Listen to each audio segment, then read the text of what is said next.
na Pan de hoje. Vamos relembrar aquela manhã fatídica de domingo, 1º de maio de 1994. Uma manhã gravada para sempre na memória de várias gerações que já tinham como rotina aos finais de semana acompanhar as corridas de Ayrton Senna na Fórmula 1, mas que naquele dia se despediram do ídolo. Vamos conversar com um time de jornalistas do setor automotivo para saber onde estavam no dia 1º de maio de 1994 e qual a maior recordação que tem do nosso tricampeão mundial de Fórmula 1. E para comandar mais essa edição do programa, Alex Rufo chega também com a sua história desse dia e conta que estava lá no Autódromo de Imola, na Itália, na cobertura jornalística da prova. Tá curioso? Então se ajeite bem aí no cockpit e aperte o cinto, porque o Máquinas na Pan especial de Ayrton Senna está só começando.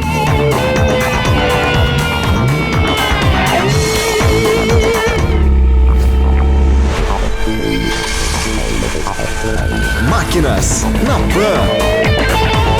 Os 31 anos sem Ayrton Senna.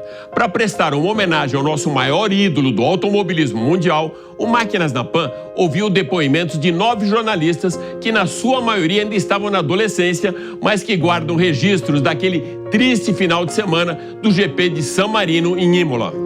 Lá vem Ayrton, lá vem Schumacher, saiu o Berger, para a alegria do torcedor italiano. A pergunta para todos foi a mesma: onde você estava e qual o momento mais marcante que você guarda na memória da carreira do nosso tricampeão mundial? Nessa distância, nessa longura, vem Ayrton, você é campeão mundial de Fórmula 1. Para darmos a largada nesse especial Ayrton Senna, vamos ouvir a colunista do UOL e apresentadora do canal On The Road, Rafaela Borges. Eu tinha 12 anos em 1º de maio de 1994, lembro perfeitamente de tudo naquele dia. Eu acordei um pouquinho mais tarde, eu não perdi a largada da Fórmula 1 não, mas dessa vez eu perdi e minha mãe já me abordou antes de eu chegar à sala de TV, dizendo que o Senna havia sofrido um acidente, que ela achava que ele ia morrer. E foi muito surreal, assim, eu não acreditava naquilo, porque era um fim de semana estranho aquele, né?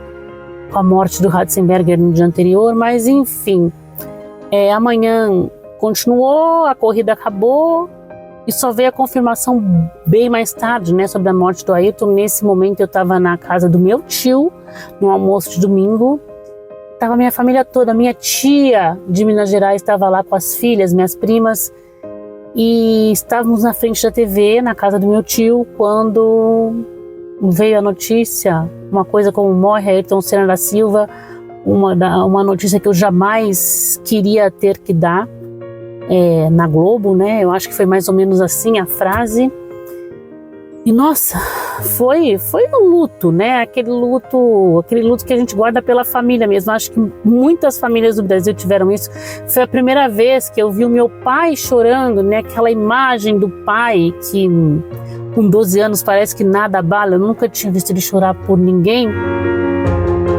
O Ayrton Senna me levou aos automóveis e também despertou, de certa forma, a minha paixão por automóveis, porque assim, vendo ele dirigir, vendo ele naquele esporte a motor, ao volante, eu também queria aprender a dirigir. Então eu lembro que eu atormentava a vida do meu pai, porque eu queria que ele me ensinasse a dirigir com 11 anos de idade, imagina. Não vou contar se ele ensinou, não pega bem aqui, mas sempre quis estar ao volante, sempre quis acelerar, e aí comecei a conhecer sobre carro também. Tudo por causa de Ayrton Senna, esse grande ídolo da minha infância e pré-adolescência. Nossa, como ele fez falta. Então é isso, essa é a minha história com Ayrton Senna. Ayrton Senna contribuiu para eu ser quem eu sou hoje profissionalmente. Provavelmente sem ele eu seria especialista em economia, em política. Alguma dessas coisas chatas do jornalismo, né? Devido ao desgaste extremo, eu tive espasmo muscular nos ombros e no pescoço. E quando eu parei o carro ali, depois da banheira de chegada, o motor parou porque não dava para engatar marcha nenhuma. E a dor era absurda. A dor que eu só experimentei na minha segunda corrida de Fórmula 1, em 84, com a Toleman, quando eu tive espasmo muscular no corpo inteiro. Com apenas 13 anos de idade, em 1994, o jornalista João Anacleto não imaginava que trocaria a pista de Autorama pela roda, seu canal do YouTube, que atualmente conta com quase 500 mil inscritos. Eu tinha uns 13 anos e a memória de quem tem 13 anos é fantástica, né? Tava todo mundo muito apreensivo já com a morte do Ratzenberger no sábado e o acidente terrível do Rubinho na sexta-feira. Então tava todo mundo muito ligado nessa corrida aí. Havia boatos que o Senna tinha falado que não devia correr, depois da morte do Ratzenberger, enfim. Eu me lembro muito bem também que no próprio sábado o Corinthians ganhou do Ituano, acho que foi 4-3 ou 3-2. Marcelinho acabou com o jogo lá no Novelli Júnior em Itu. E eu tava com aquele sentimento, aquela dicotomia, né? Feliz pelo Corinthians, apreensivo pela Fórmula 1. Vale lembrar que na minha infância meu pai me fez torcer pro Piquet, então o Senna não era uma coisa que eu admirava, assim, que acompanhava arduamente, mas a Fórmula 1 sim. E enfim, não ia ser diferente aquele dia. No domingo eu acordei cedo, como toda criança de 13 anos, louca pra sair pra rua antes de a mãe chamar pra almoçar, né? E as crianças antigamente saíam na rua. E eu lembro de ter visto a largada. Acordei, na verdade, tinha acabado de acordar, vi o acidente na largada com o Pedro Lamy e fiquei assistindo ali, porque, já tinha tido uma morte, um acidente com o brasileiro e ainda aquele acidente com o Pedro Lamy na largada, e aí veio o acidente do Senna. E aí, curiosamente, ninguém veio me chamar para sair na rua, jogar uma bola, brincar, trocar ideia, empinar um pipa, sei lá. Ficou todo mundo meio apreensivo em casa e eu também. E eu me lembro com pesar e todas as palavras do morre Ayrton Senna da Silva. Se eu não me engano, foi o Léo Batista e o Cabrini confirmou também depois. Foi duro, foi um choque. E a partir dali, né, a gente assistindo a Globo, tal, todos os canais dando um monte de notícias e informações, aí do Fantástico pra frente já começou aquela coisa da choradeira, né, cara? Porque a comoção foi incrível, a gente já sabia que a falta que ia fazer, e a gente já sabia também, imaginava o quanto ele tinha ainda para proporcionar de alegria para quem gostava do esporte ou gosta do esporte, ou como todo bom brasileiro gosta de ganhar, gosta de mostrar para o mundo a nossa fibra, a nossa raça e que a gente não teme ninguém. Infelizmente, de lá para cá, a gente não conseguiu mais. Um triste 1º de maio, mas uma grande lembrança. Talvez a partir dali eu também tenha decidido me tornar jornalista e ficar mais próximo do esporte, dos carros, enfim. Foi marcante, triste, marcante. No 1º de maio, para lembrar e também para esquecer. Valeu! Parabéns, Ayrton Senna! Você, Ayrton! Você está aí, campeão! Você é campeão, Ayrton! A última volta, campeão! Aos 24 anos e dando seus primeiros passos no jornalismo automotivo, o colunista do UOL, Jorge Moraes, marca presença no Máquinas na Pan desde o início da sua jornada. Mas o que mais marcou para o meu amigo pernambucano naquela triste manhã de domingo? Eu volto a 1º de maio, mas volto a 1º de maio de 1994, quando eu estava dentro do meu carro, Alex.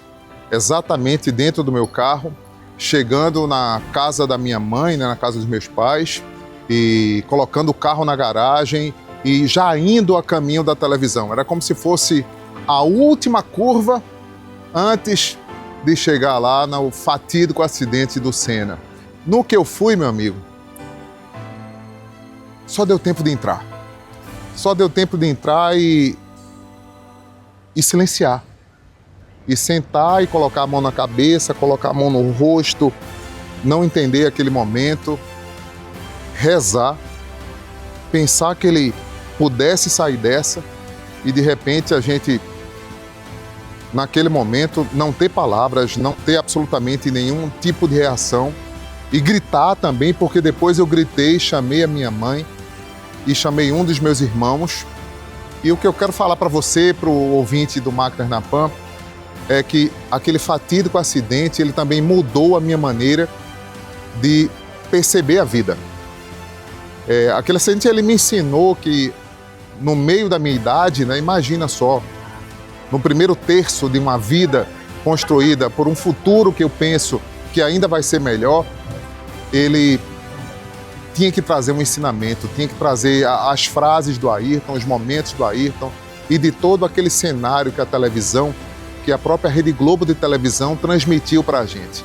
Então eu já te acompanhava, Alex Ruffo, e lembro dos momentos emocionantes da sua fala, do seu texto, da sua vida, e tantos outros colegas, como o Reginaldo Leme, como o próprio Galvão Bueno, né? Falar de Ayrton Senna naquele dia foi como se o Brasil desligasse um disjuntor na Fórmula 1 e tivesse que ligar um novo disjuntor, que até hoje a gente procura a luz do próximo campeão. Vai quebrando um tabu, realizando um sonho. A perfeição, o encontro da perfeição, o homem-máquina. O encontro da perfeição com o homem e a máquina. Ayrton Senna acelerando forte. Publisher da revista Carro e revista Racing, Sérgio Quintanilha é também o criador do maior prêmio de motorsports no Brasil, o Capacete de Ouro. Mas qual a memória que o Quinta tem sobre aquele final de semana de corrida? É inesquecível o momento em que o Ayrton bateu aquele carro na pista de Imola, naquela terrível curva Tamburello, que já quase tinha feito outros pilotos como vítima, como Berger e Piquet. Olha, eu lembro muito bem o que eu estava fazendo. Eu era editor-chefe da revista Grid, da Editora Azul, especializada em automobilismo. Já tinha feito algumas entrevistas com o Ayrton. E naquele momento eu estava assistindo a corrida na minha casa, na TV de casa. E a hora que eu vi a batida, eu gritei: "Ai, o Ayrton bateu! Ai, o Ayrton bateu!" A minha esposa veio correndo, viu o que era. E foi aquela tragédia, né? E eu lembro também que naquele momento que o Ayrton deita a cabeça no carro, e na transmissão o Galvão Bueno falou assim: ele está mexendo a cabeça, e que o Galvão sempre associava isso com uma coisa positiva, porque o piloto está vivo. E eu já tive a sensação, morreu. E aí o que eu senti é que, até um minuto atrás, o cara era Deus. Ele era assim, ele tinha um mundo a seus pés. Os jovens não têm ideia do que o Ayrton representava. Ele era muito importante, não só na Fórmula 1, mas para o Brasil também. Ele era uma pessoa que ele passava essa imagem de vencedor, de determinado, né, de meio nacionalista também. Acho que ele exagerava em algumas coisas, especialmente na parte religiosa também. O Prost, por exemplo, dizia que o problema não é que o Ayrton vê Deus, ele acha que é Deus. Só que depois a gente viu que mesmo os mais críticos dele, né, o Prost veio para o sepultamento do Ayrton e tudo isso ficou menor diante do que aconteceu.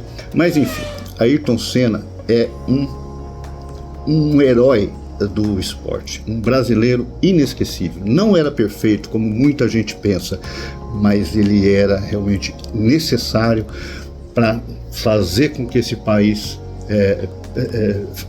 sentisse que ele tem força e pode, quando ele tem determinação e as condições favoráveis para isso.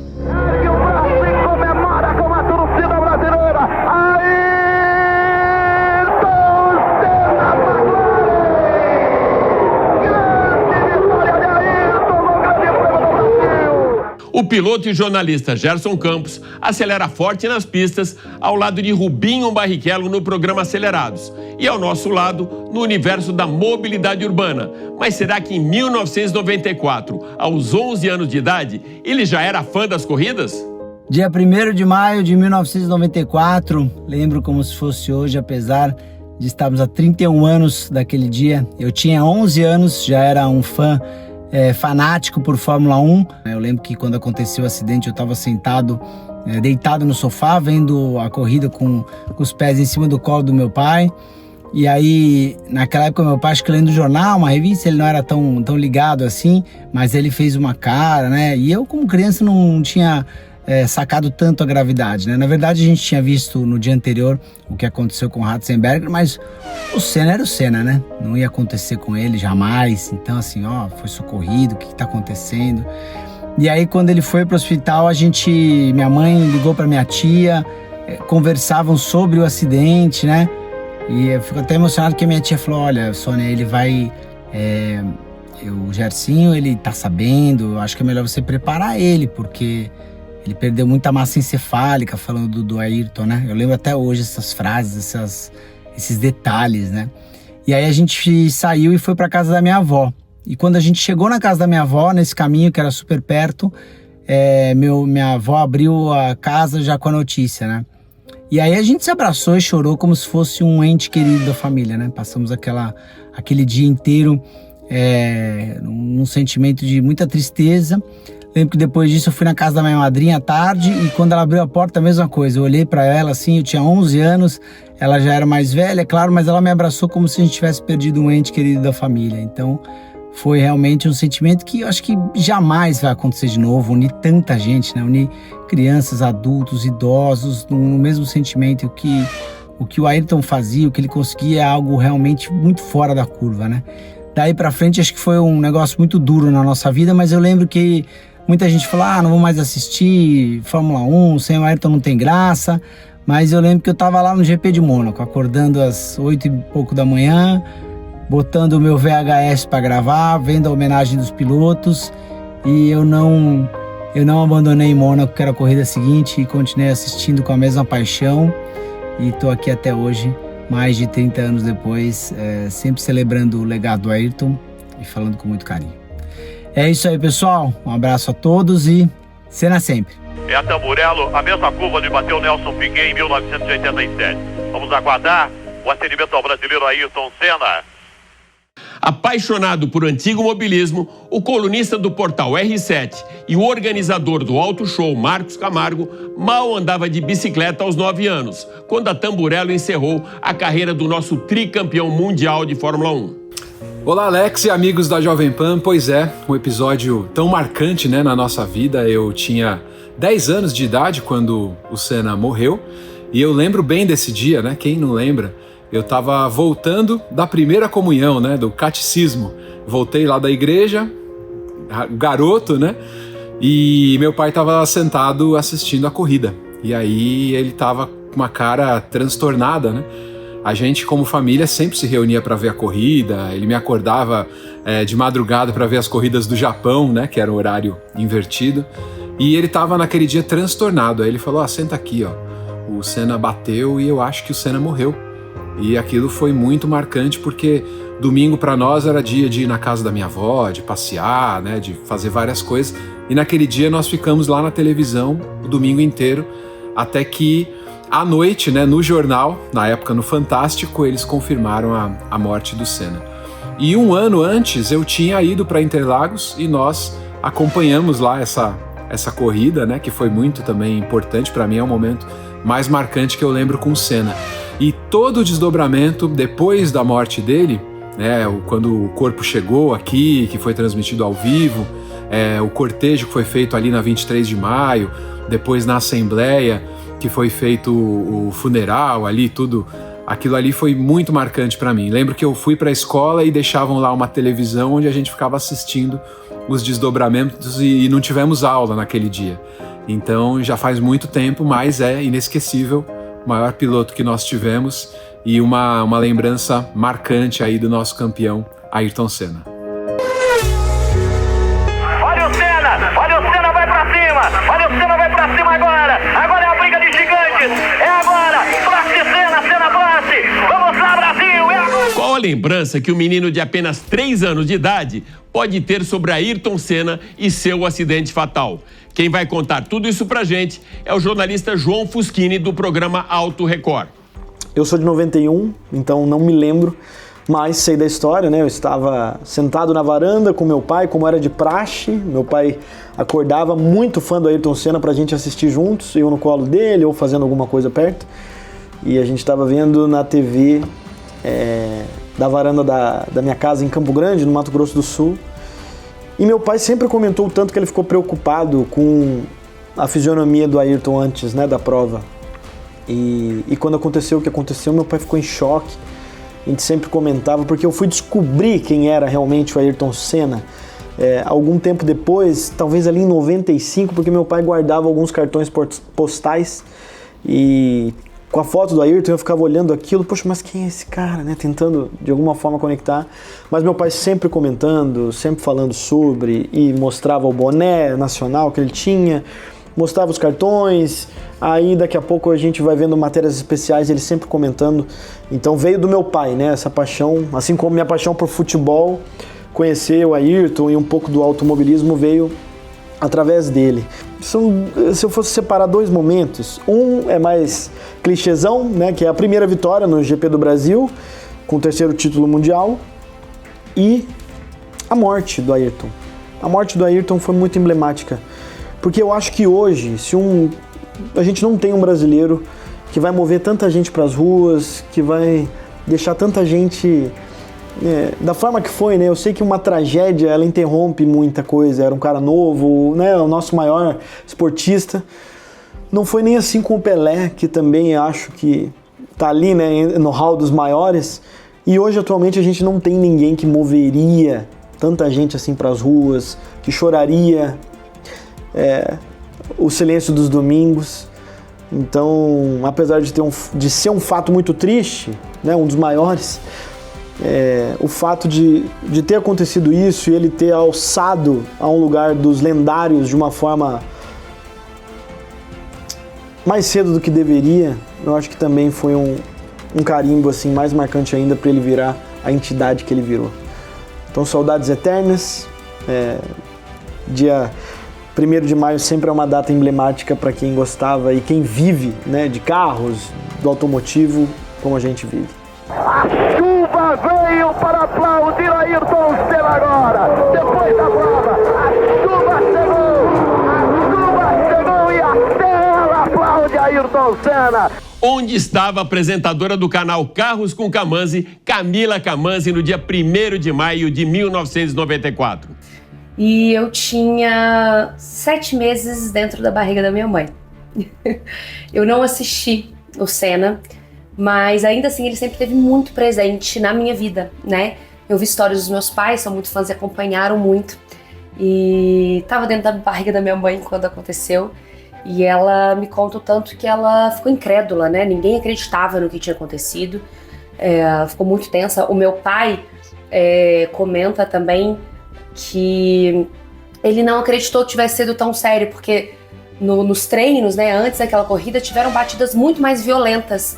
Então ele não acreditou que ele poderia ter morrido, né?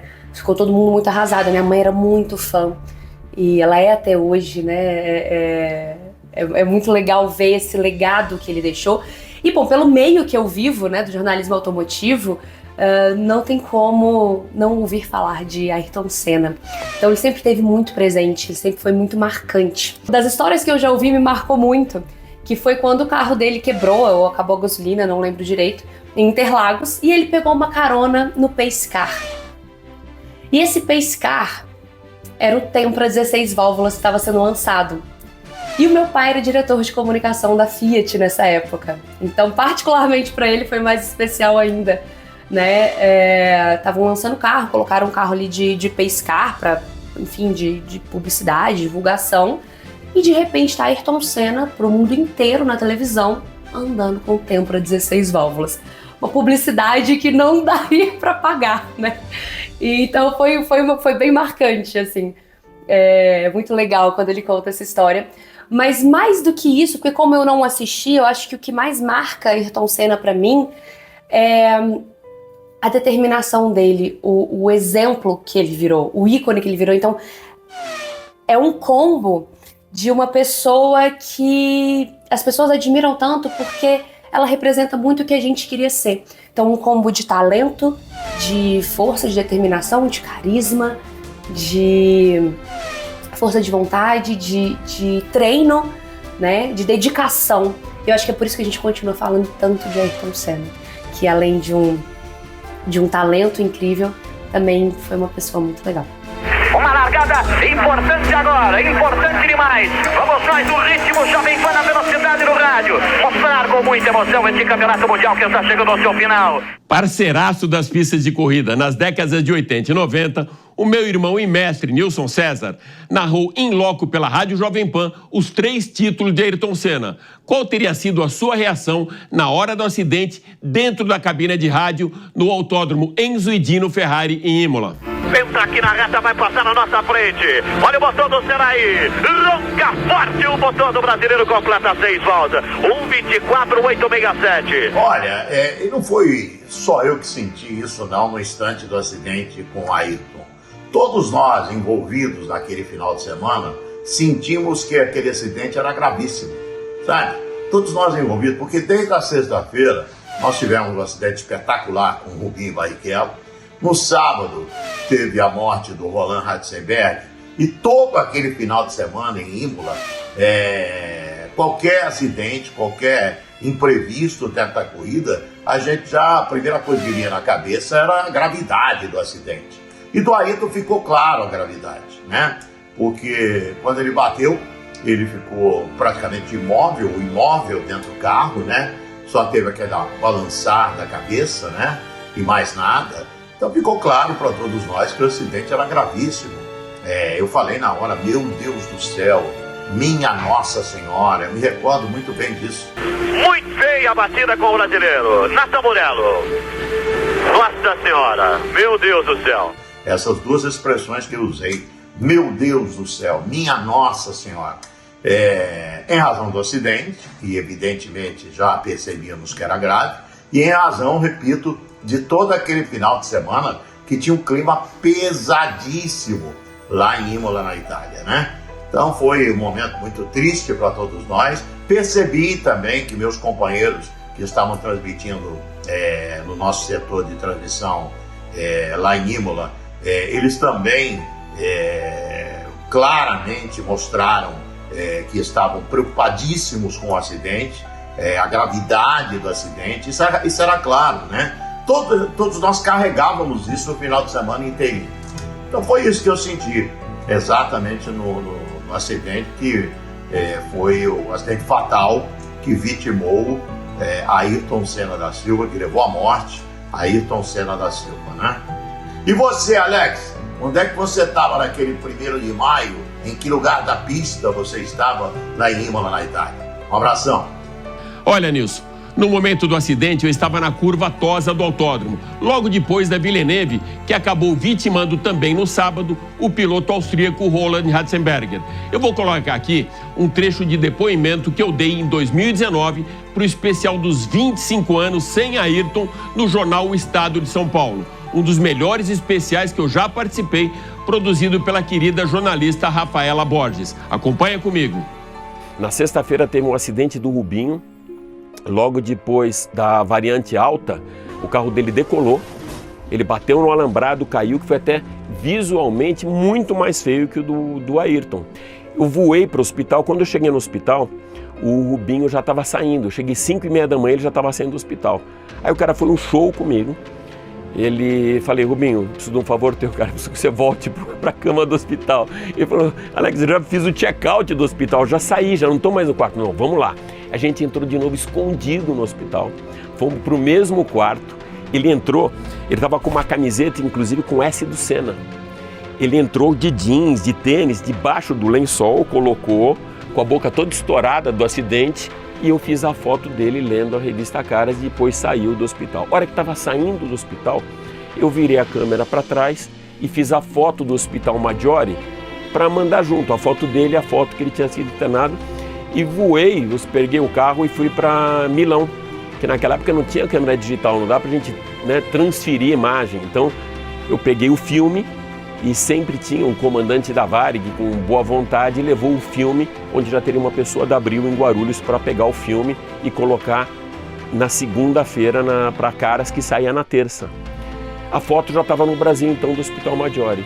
Quando Ayrton morreu, essa foi a foto publicada no Brasil inteiro e venderam para agências do mundo inteiro a foto do Maggiore. No domingo, ou seja, depois da morte do Ayrton, só 2 fotógrafos foram autorizados a subir, eu não lembro se era o 8º ou 9º andar do Hospital Maggiore, onde estava o Ayrton na sala de cirurgia. E foi o Lemir Martins da 4 Rodas e eu.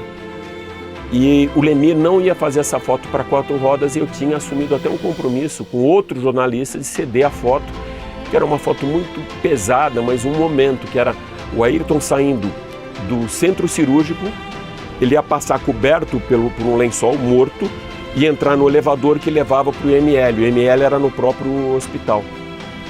Então, nesse percurso, eu tinha que levantar a câmera e fazer a foto.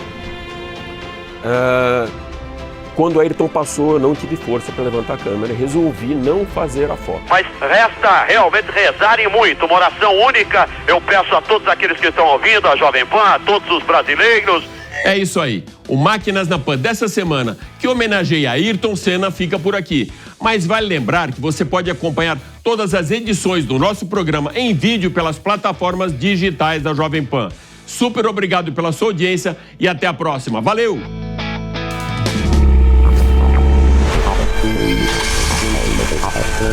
Máquinas na Pan. A opinião dos nossos comentaristas não reflete necessariamente a opinião do Grupo Jovem Pan de Comunicação. Realização Jovem Pan News.